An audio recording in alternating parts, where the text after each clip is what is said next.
চুল পড়ার জন্য অনেকে অনেক শ্যাম্পু এবং তেল ইউজ করছেন। ইভেন অনেকে পিআরপিও করছেন। কিন্তু কোনোভাবে আপনার চুল পড়া কমছে না।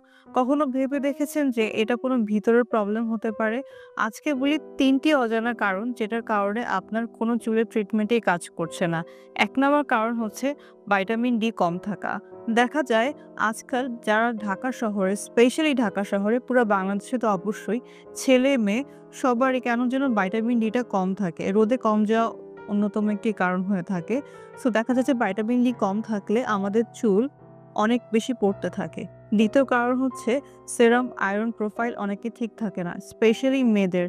মেয়েদের মাসিক যে রক্ত যায় সেটার জন্য আয়রনটা কমে যায়। এজন্য আয়রনের ঘাটতি থাকলেও কিন্তু চুল পড়ে। এবং ৩য় রিজন হচ্ছে থাইরয়েড। থাইরয়েড হরমোনটা যাদের কম থাকে, অর্থাৎ যাদের হাইপোথাইরয়েড থাকে, তাদেরও দেখা যাচ্ছে চুল পড়ার টেনডেন্সি থাকে। সো আপনি চুলের জন্য শ্যাম্পু, তেল এসব জিনিসের পিছনে ছুটাছুটি না করে ভিতরে কোনো প্রবলেম আছে কিনা সেটি আগে যাচাই করবেন।